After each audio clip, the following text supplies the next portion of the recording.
Você já deve ter ouvido falar por aí que quando você se torna fluente, você começa a pensar em inglês e deixa de precisar ficar traduzindo tudo do português. Mas você não precisa ser fluente para começar a pensar em inglês. E nesse vídeo eu vou te mostrar passos para que você consiga alcançar isso e fique até o final, que no final eu vou te mostrar a técnica-chave que você vai poder usar não só para começar a pensar em inglês, mas para aprender inglês de fato com mais facilidade. Aqui é o Will. E seja bem-vindo a mais um vídeo do canal Dominando o Inglês. Já vou pedindo que você se inscreva no canal para apoiar o nosso projeto e para que ele alcance muito mais pessoas como você.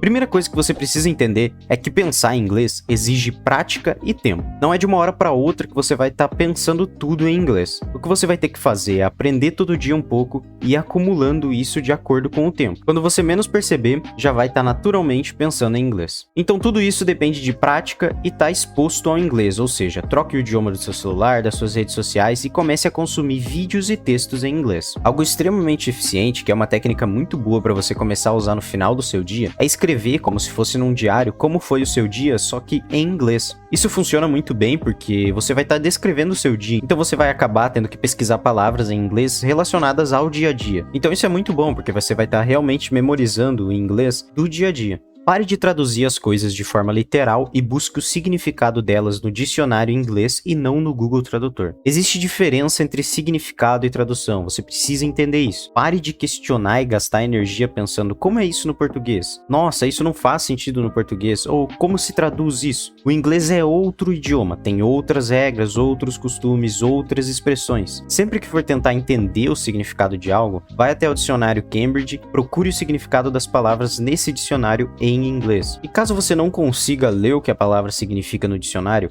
aí, em último caso, use o tradutor, porque às vezes o significado das palavras tem algo mais complexo que você pode não conseguir entender. Mas o importante é que você vai estar entendendo o significado e o contexto daquela palavra e como é a maneira realmente ideal de usar ela.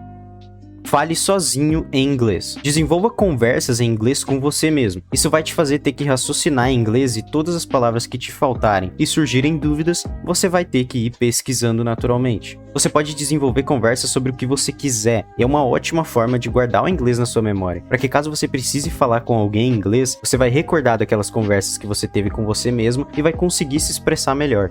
Aqui vem a virada de chave, que é a associação. Quando eu falo a palavra casa, o que vem na sua cabeça? Provavelmente sua casa ou uma casa qualquer que você já tenha visto. Então por que quando é falado a palavra house, ao invés de pensar em uma casa de fato, você pensa na palavra em português casa, ou seja, traduz. É claro que você já pode ter ouvido tanto a palavra house que já consegue remeter naturalmente a uma casa. Você não precisa mais traduzir na sua mente. Mas esse não é o ponto. O ponto é que muitas palavras a gente acaba traduzindo e trazendo do português, ao invés de realmente imaginar, ter a imagem do que realmente ela significa. E é aí que entra a associação. Você deve associar a palavra à imagem ou à lembrança e não à tradução dela. Então, a partir de agora, quando alguém falar brother, não pensa na palavra irmão em português. E sim pensa no seu irmão ou alguém que você trata como irmão, para que você consiga lembrar e não precise traduzir na sua mente. Então, colocando isso em prática, ou seja, quando você estiver ali aprendendo uma palavra, procura no Google por imagens dela, para que você associe a palavra à imagem que você viu e não à tradução. Ou você pode até criar situações na sua mente para lembrar do significado sem traduzir. Como por exemplo, se você gosta de luta, para que você lembre que a palavra box significa caixa, você pode pensar em duas caixas lutando boxe. Sei que isso parece ridículo, mas ao criar essas situações de associação na sua mente, você vai memorizar tudo com mais facilidade. Você pode também colar post-its nos móveis da sua casa com os nomes deles em inglês. Existem diversas técnicas de associação que podem ajudar no seu processo de pensar em inglês. Se quiser saber mais especificadamente sobre essa técnica, já fiz um vídeo sobre ela, só clicar aqui no card. Pratique, se exponha ao inglês, segue um método e usa técnicas e formas para melhorar seu inglês todo dia, que logo logo pensar em inglês vai ser algo natural para você. E se você quiser um método bem construído de uma professora nativa dos Estados Unidos, eu te recomendo o treinamento Inglês com a Gringa. Nesse treinamento, com mais de 29 módulos e muitas videoaulas, você vai aprender o inglês realmente falado, o inglês natural e nativo dos Estados Unidos. Ele vai te ajudar a acelerar seu aprendizado e vai servir como um mapa da fluência para você.